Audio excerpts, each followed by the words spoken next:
on this video, and I've come up right up close here, right up close. I'm talking to the creative types out there. This video is going to have one of those clickbait titles where it says something like, if you're creative, you have to watch this, or you need to watch this. Need might be better than have to. And so the creative types who were also plagued with sort of self-doubt, self-loathing, huge amounts of anxiety, depression, all those types are so desperate that they've clicked on this video hoping to get some sort of truth that may help them in some way. They're desperate, right? And they deep down, because they're so depressed and so nihilist in their outlook, because they're creative people, because they can see the void. The creative person can see the void, they're aware of it, and everyone else seems stupid to them because they're going, haven't you spotted the void? There's a void over there. It's a great darkness with black tentacles that will envelop us at any point in time. We're all doomed. That's the creative person.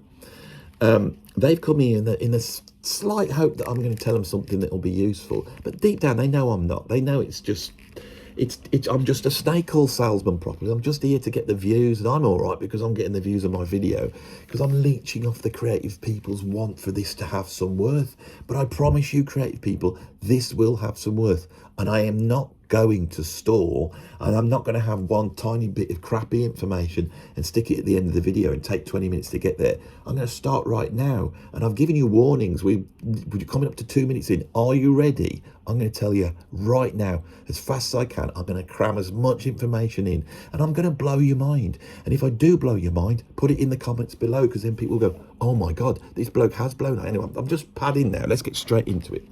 Right, a creative person is a sensitive person. You are a sensitive person. You were born sensitive. So what is you have sensitivity? A sensitivity to what? A sensitivity to quality. You can grade quality really well. A creative person, if you were to give them the choice between two colours that need to be painted on a wall, they can make a decision. They're great in those situations. Give them any sort of quality decision and they're great. There's other people who are driven, but they're driven to find out truth, right? They're the nosy types. They're nosy. Right, and they want to know what truth is. They're the scientists, and they're really important as well. And they're driven like that. I've got to know how is this done? You know, where does this go? Where does this wire go? I need to know. They're those sorts of types, right? The creative types aren't those types. I am one of these people. We are sensitive to quality. I can make a creative decision very quickly, except when the demon of self-loathing comes out. The demon of self-loathing goes, you can't trust your judgment, you're a load of rubbish, you are. You're no good. If you put your stuff out, everyone will laugh at you, right? Now you have to ask yourself, why would the creative person have such a terrible mental health issue embedded in? Now the reason is because in the same way that scientists are nosy people, basically, creative people are elitists. Right, they are judging quality and they want the best quality, and nobody quite knows what quality is, but they're there and they're going to try and root it out. So they're going to root out what quality is. So in that respect, they're a little bit like a snuffle hound. You know those pig things that go out and find the truffles and they sniff around the ground. They're truffle hunters, right? You can see how the nose is involved in both. The scientists are nosy, but the nose of the creative person is a sniffer out of quality, right? Now, to do that, you have to refine that. And to refine that, you have to be driven by a pathological hatred of anything that's not quality. So when a creative person is writing a book or doing a painting or making a record, when they do that first thing, they are driven, and it's in there for a reason to go, well, it's not good enough, we've got to do it again. I can't put this out right. And that's a blessing and a curse. What used to happen in the music industry is that you would sign a deal because you'd done your 10,000 hours, you were competent enough to be doing something of quality. The record company would spot it, and then they would say, we need a record now, and they'd have a producer to basically crack the whip and make sure that happened. And also what a producer does is work against the subjective view of the artist, where they just hate what they're doing because of self-loathing, or if they've spun over into sort of this manic depression state that, you know, creative people have, where they suddenly think everything they're doing is brilliant, to calm that down as well. So you can see actually these snuffle hounds, these quality sniffers, their ability to sniff out quality is a bit erratic, and it has to be. It has to be. You have to have an inbuilt self-hatred to be able to refine what you do to a point where it's beyond what anyone else does. Because believe it or not, that's a motivator. And in our modern society, people don't like to talk about negative motivators, but the great negative motivator for most creative people is to not look like an idiot, right? Now, you know all this, right? But the problem is that you are suffering with all sorts of mental health issues and problems. And, to be told this is quite interesting, right? But it doesn't really help. Well, the first thing I want you to get across to you is the fact that the mental health issues you have are the flip side of the creativity. If you were to get rid of those mental health issues, that would, how can we say, not having them in place would not enable you to be creative. Miles Davis says music is a curse, and it is. It's a curse, okay? So, if that's the case, you're in a bit of a terrible situation. So it needs to be dealt with, right? Now, I'm going to tell you a method that helped me a lot to deal with this.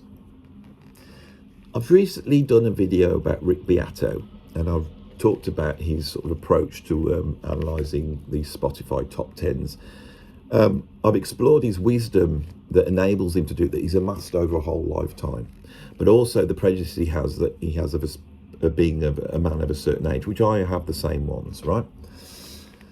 The name I came up with for these types that come on the internet and tell you how great, Led Zeppelin were, but don't like any modern popular music, I've called them grumbledores. Now, I've called them the grumbledores for a reason, because a grumbledore is like a wise person, but the fact is the grumbledore does not have the answers, right? The person who has the answers is the Harry Potter, and the Harry Potter is the hero, okay? And the hero archetype plays out in that the hero needs to be innocent but brave. And those two things are more commendable values for society, bravery being the rarest of them, than having wisdom. Wisdom's not as important as bravery and innocence. You put those two things together, and then you have the hero quest, which is to find out the new way of doing things, okay? Now, that's all very interesting. I've spoken about this on another video, which will be coming out a few days after this one.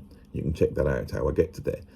But I believe that that's playing out for the father-son or mother-daughter thing is actually happening inside us, and is part of the problem that makes creative people suffer. Is playing out inside them. Now, I'm not saying it's really playing out inside them, but it's a way of discussing the mechanism that's going on inside you. Now, I have spoken at length at the great dichotomy that I believe underpins all art, and I've had pushback against it, but I'll state that again for you. This is the idea that when you are making art, you are balancing hedonism with perfectionism. You're trying to do something that feels amazing, that has an emotional impact, but you're trying to tie it somewhat to a grid, so the grid gives it some sort of sense and architecture and presence. And when somebody's doing something creative, that tightrope walk that you are walking on is trying to get the emotion in, but not too much emotion, that the perfectionism's not there. But if you go too perfectly, it falls apart. And then the self-loathing that you have is the thing that directs you to try and get that magical place. Now, when you inhabit that magical place, if you suddenly get into the zone, as creative people call it, and these two things are aligned, at that point, and I'm telling you this now, all your anxieties and fears go. You are surfing the wave of creativity in such a way that those things are united. People come out of that and they go, and they don't realise it. None of these people realise, creative people, when they come out of that, they go, oh, I wasn't in this horrible, terrible place where I was aware of all the tentacles and the void. It had gone for a minute. I was aware of it because I was discussing it, but I was dealing with it, and at the same time I was escaping it at the same time. And this buzz is what drives creative people to take drugs or drink to try and get back into that zone that you get into when you're being creative. It's not that you forget the world. What it is, the world unifies. A false separation that we have to survive this world suddenly gets unified. And that is the great thing that art does, is it unifies two competing things. The simplest form of art is the joke. And the joke is actually tying together two opposite things that can't go together. And when we experience these two things coming together in a way when they shouldn't, we laugh. And we laugh because we experience joy, because it's the unification of perfectionism and hedonism.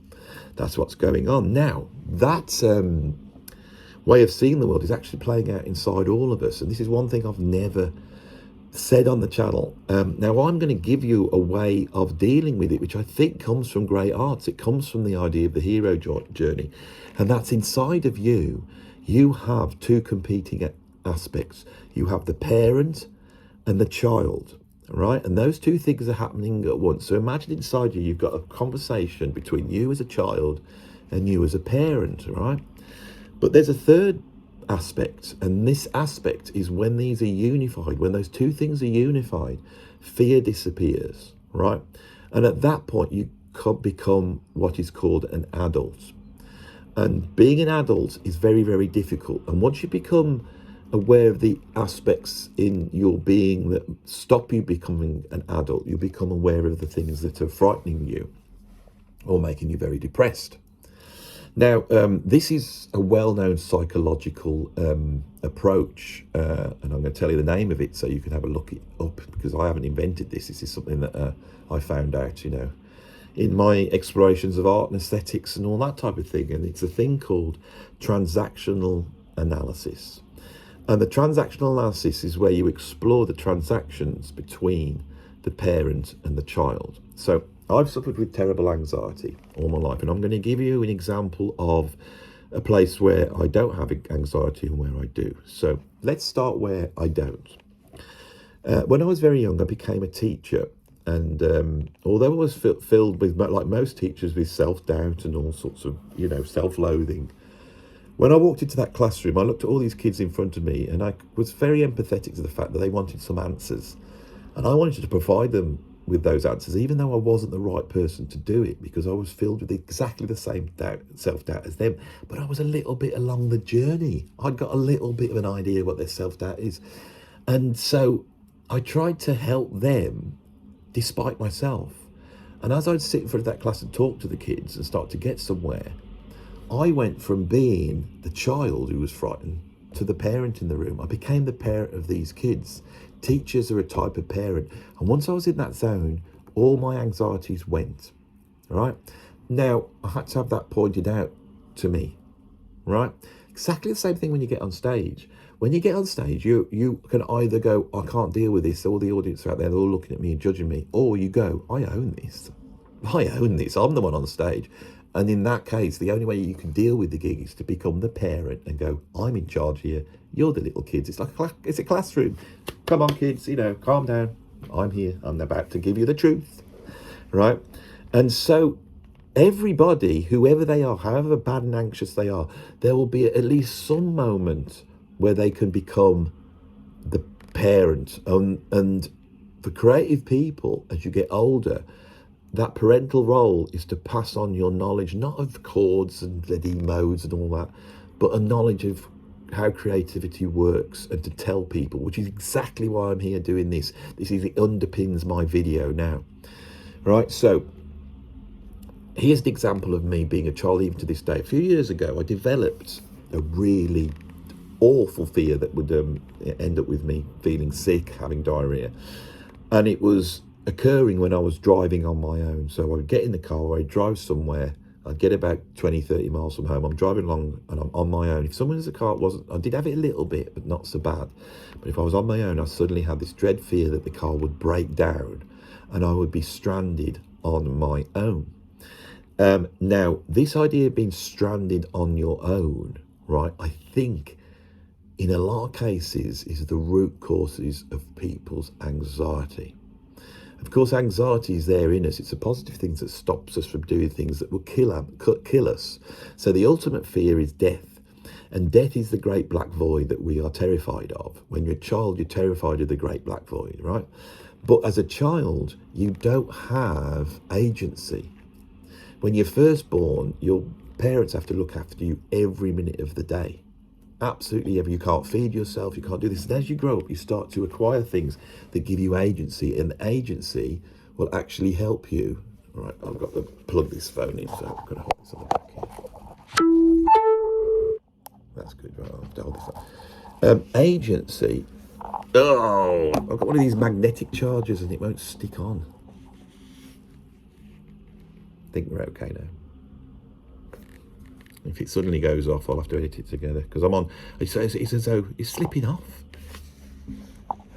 I was on a roll then. All the creative people. This is very funny, Andy, but I actually need you to. There we go. It's a bit wonky. How can Andy do this? Now, before we get onto the juice, I'm going to tell you something here that's going on. I could.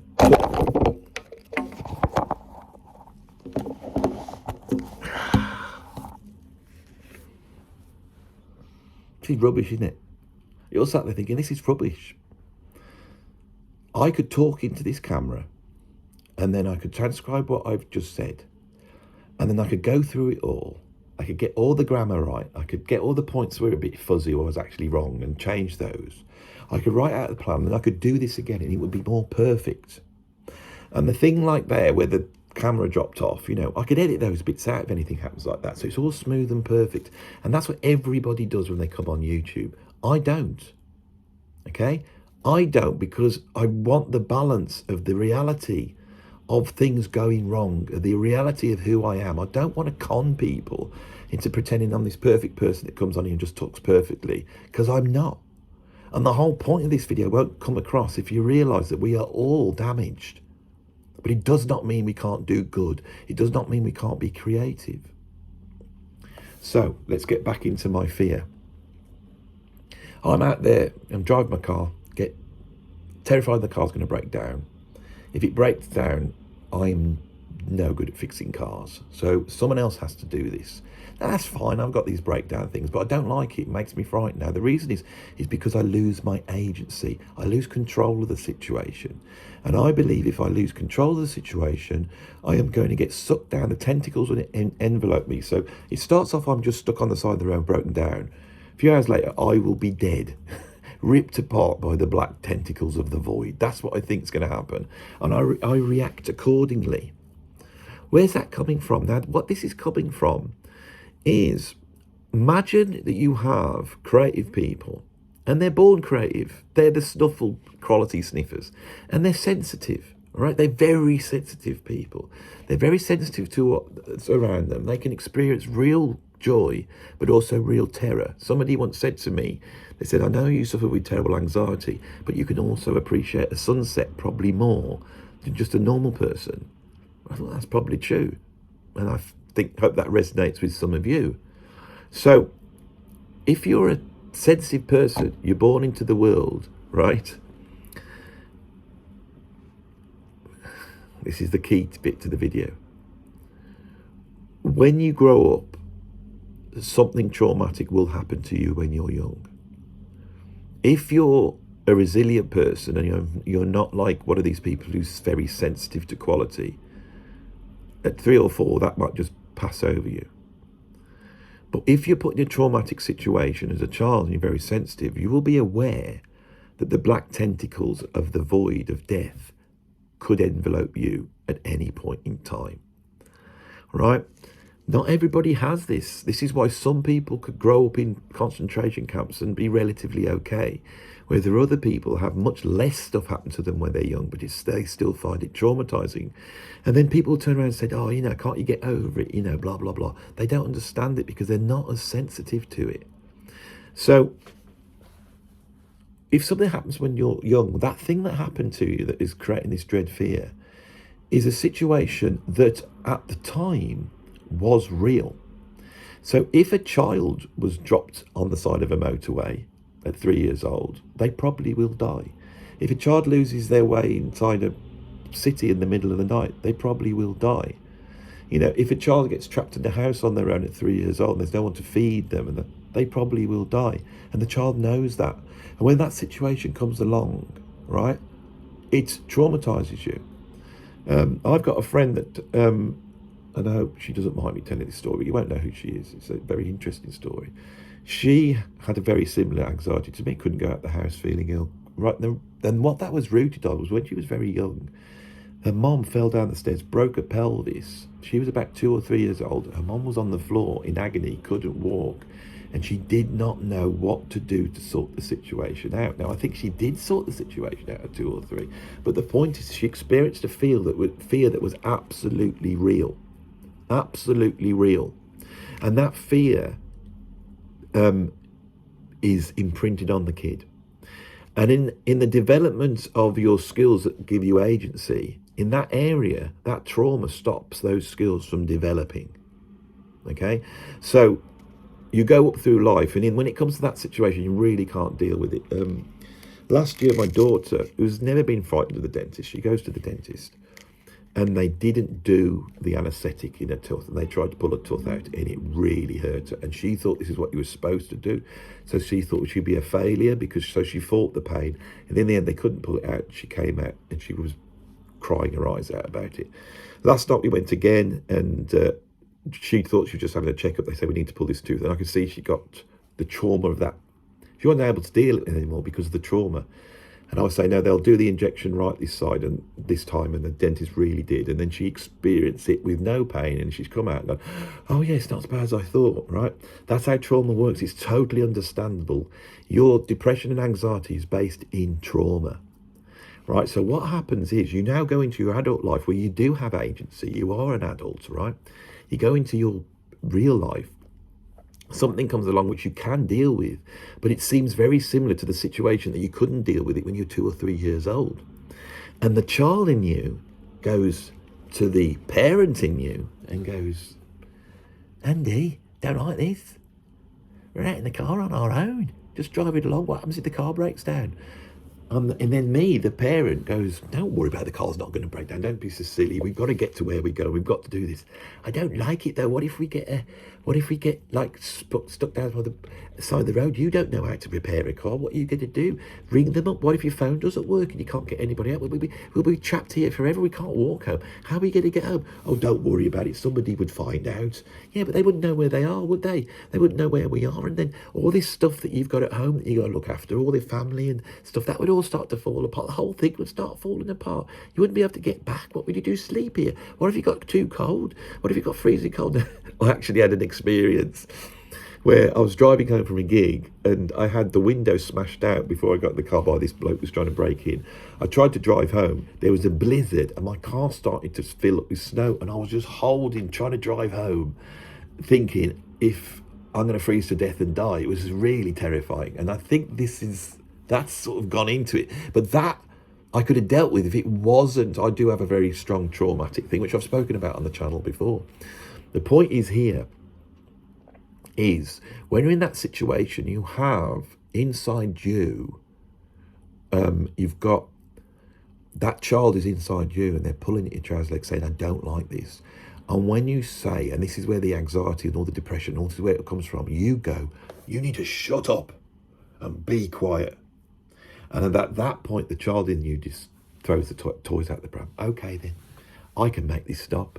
I'm going to make you sick.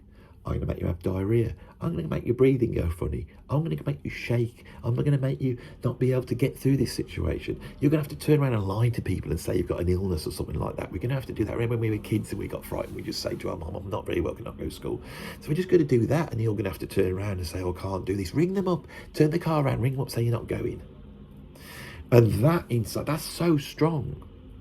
Now, the way you deal with that in that situation is to become the parent. And there's a number of ways of dealing with this. One of the methods I use is I used to talk to myself, trying to go, look, everything's going to be all right. But I've now swapped this to an alter ego, which is the child in me. And the child has a certain voice, and you'll see this voice emerge on my channel every now and then. If I start talking more like that and get people in like this, I don't even know what I'm doing this for. All you lot have come here to listen to me talk all this stuff on the internet, and really, I ain't got anything to say. Really. I don't know anything, and it's a bit of a worry, really, because I've got all these people watching the channel, and they all think I know stuff, but I honestly don't know anything. It's like really bonkers, and that way of talking. So I narrate the situation and this is the thing that really helps me. I narrate the situation and I make comedy out of it. And I've come to think that comedy is the great art form, the hardest art form. But if you get it right, it actually, in the same way that you would make a child laugh by pulling silly faces at them and make them forget about the situation they're in, you can do that to yourself. You have to see the humor in it. Right, but in the long run, you have to embrace the love that is in the world. You have to embrace the love of you in the world, the love that the world's giving back to you. You have to embrace the love that is all around you. You have to stop judging. You have to start judging yourself and judging other people. And you have to be kind. And if you practice being kind, and you can practice being kind on pets, as soon as you get a dog, you will become a little bit of a parent. And a lot of people that find difficulty going out might be stronger if they're walking a dog, because they don't want the dog to get frightened, so they'll go naturally into the parents, say, don't worry, dog, we're going to cross the road, no, don't go there, and all that bits is it's that thing that solves it. Now, is this an easy fix? No, it's not. But there is one way of starting on this journey, and it is this: it's to look at that child that's in you and stop having a go at them. You need to say to yourself, first step, it's not my fault this stuff's happened. It's not my fault this happened when I was little, and I was totally right to react like that. If you don't know what it is in your childhood that's causing that, then you need to do the exploration, and I suggest some counselling, because it's usually quite good to find out, not because finding out solves it, but because when you find out about it and what's causing it, then you can actually see it from the adult point of view and go, oh, no wonder I was like that, and you will understand it. And your feeling would be, and you need to put yourself in this situation, if you as the adult was there and you as the child was in that traumatic situation, what would you do? What you'd do is you'd pick that child up, you'd console them, you'd tell them everything's all right, you'd show them some love, and you would take them out of the situation. And you have to take that child out of the situation, and you have to do that by saying, you don't need to worry about this, it's all under control. Now, this takes a lifetime to get. But one of the things, coming back to the creativity aspect, is it's the same thing when you're trying to make something, okay? Imagine a child is trying to express themselves and they've done a painting and they bring it to you. What do you say? You go, oh, that's wonderful. And you believe it is wonderful, and you see the good in it rather than the bad.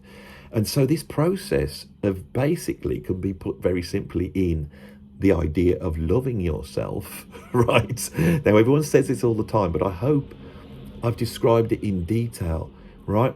Your foibles, the traumas, all these things that are in you are trying to express yourself. That little kid that's tugging at your leg and saying, I don't like it here. You have to let that out in the art. And the parent that's standing over it going, well, this is a very good drawing, and it really explains the trauma of the little child, but they've got the perspective wrong, and that's the wrong colour. You have to go, I don't know, because the child's expressing themselves. When you play an instrument, you play. Creativity is playing. It is the child that is creative always, because it's the child that is brave, right, and innocent. And it's the child in us that is able to find the solution that the parent in us, which is the voice saying this is no good, and the perfectionist in us does not know the answer. You can access a part of you that has the answers. And the way you do that is by going, I just don't know. Now, I'm frustrating for creative types in a recording studio because something will obviously go wrong. Someone's got a guitar that's the string out of tune, or the computer crashes halfway through, or something like that. And when that happens, I look at the take and I'm going, hang on, and they're about to delete. I said, how do we know that that's not good? How do we know that God hasn't come along and given us the solution? Now, by God, I mean God, but I also mean the child inside you, yourself, because you are God. We are the totality of everything and the tiny speck of nothing all at the same time. That's what we are, All right. The important thing is, if you realize that the very mechanism of creativity is listening to that child, because they have the truth out of the mouth of babes. They have the truth. And so stop judging the child inside you. Let it out. Listen to what it's got to say. Stop telling it to shut up and go away, because if you do, that is when the child in you will throw the toys out of the pram and start giving you all the stuff that means you can't function in life. You can function in life. If you're an adult, you have all the capabilities and agency to look after yourself in any situation, except for that one situation that does kill you. And when that comes along, you accept it with bravery, but you don't assume it's coming along with every single situation. You put it into context. Most of the things that happen and you can deal with it. So why have I done this video? I'll tell you why. It's because yesterday, rush, I had a load of stuff on. Like I say, I had to take my daughter to the dentist, need to do some videos and all that type of thing. And I go out and I turn my car on and it won't start. And at that instant, I have a massive fear go into me. And at that point, I'll ring out my brother who knows about cars. I used to ring up my dad, but he's no longer there. And he'd come and sort it all out for me, like a child. Well, we'll sort this out for you. You're not very good with cars. I'm not very good with cars, right?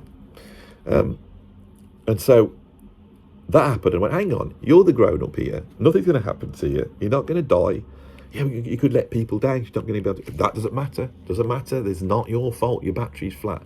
Now, it's most likely the battery, isn't it? So rather than ringing up your rescue service, right, and this might seem really simple to adults in the room who could do this, but I had to tell myself and get myself back on track. I thought, walk down to the shop. It's a bit of a walk. Buy a battery and put the battery, but you won't know what battery to buy. But just ask the man in the shop. He'll help you out. Tell him that you don't know what you're doing. So I walk down the shop, buy the battery. I also get some oil, right? They look up my reg on the thing, which I didn't know they could do. So it's, oh, you need this battery, you need this oil. They knew everything about my car. I didn't realise that. You see, that's the other thing. You say, you don't know. So they got all the battery. I told them I didn't know much about cars. They said, that's no problem. We're here to help you. Are you? Yes. People are here to help you. You don't have to pretend you know about cars. Walk back in. And then very slowly looked and worked out how to change the battery, which was very straightforward. I was a little bit worried about if I had to put the things that go on it, whether they would spark and I'd blow the battery up or something like that. All these angles, it's that's, if it does that, then I'll just go back and say, I think I'll blow my battery up. But maybe I don't. And the thing is, I changed the battery and then I got in the car and turned it and it started. And for the first time in my life at 57, I'd fixed something on my car that wasn't a puncture. I have done that in the past. But I've fixed something in the engine which, without going to anybody else to sort it out. And I felt the anxiety level go down like that. And I now feel, because in that realisation, I thought, I can always sort this out. In the end, it is just wait for the breakdown. Other people will sort it out there. I've paid for it, And I came out and thought, maybe I need to pay for a few other things, just to get a little bit of help when these things happen. So now I've got this thing with the shop where if I need a new battery, I can just ring up and they'll bring one out. I have to pay for it. We have to pay for everything in life. This seems a very simple thing, and those of you who don't suffer with anxiety go, what you on about, Andrew? I can change a battery. I do know this stuff. It's not that. It's the self-doubt. It's the belief that you are falling into a traumatic pit like a child that you cannot climb out of, right? And that is very real. That is very real. And that imprints on you as a person. And you won't beat it by fighting it. You have to accept it and realise it's part of the machinery that makes you a creative person. So loving yourself is accepting that and going, the reason I'm like this is because of this. And if you could root out what that is, when you approach that situation, the realisation you will have will be, right, I'm getting frightened of this situation because it seems like that situation when I was young, but it's not that situation. This situation is different, and I will be able to deal with it because I'm not 3 years old anymore, and I'll be able to find a way through it. And if I don't find a way through it and it does end up killing me, then my time has come. And there, fundamentally, at the end of this video, is the great piece of wisdom that you have to contend with, is to be able to let go, fundamentally let go of all the love that is around you that you're aware of, which will be whatever happens when we pass to the next side. Who knows? Maybe it's a better place. It's the worst place. But wherever the place is we go, it's all part of the big story, isn't it? We're all part of the big story. And on the whole, the only bit that's bad in the big story is the bit we don't know about. So why don't we just accept that it's probably okay? Because of the rest of it is. I hope that's been some help to creative people. If it has, can you put it in the comments? I don't quite feel I've hit it on the... I might have to talk a little bit more about the details of being creative. But what I wanted to do here with this video is that for the creative types, because there's all sorts of mental illnesses, but I am pretty sure that creative types have a very specific type of mental health issue, which I've just outlined here. And there's other videos where I've gone into it, but I've never gone into this parent-child dichotomy. I found that it really helps. Don't be ashamed of it. Tell people around you that's what's going on. Explain what's happening. People, oh, I can see why you'd be frightened there. People are fundamentally okay. And they are full of love. If only you give them the chance to be full of love, which means showing your weaknesses to the world, including the fact that I haven't got a decent bloody camera holder, which is why I'm doing this at the moment, sat up against. So you can see how I'm doing this. I so want to just do this video this morning. I couldn't. I didn't even want to go to my studio and get set up because I thought I'm ready to go now. And I've just shot 2 videos and it's all fallen apart. So, but I feel that phone falling apart happened for a reason. But we're getting into another area now. Thanks for watching this. I'll see you on the next video.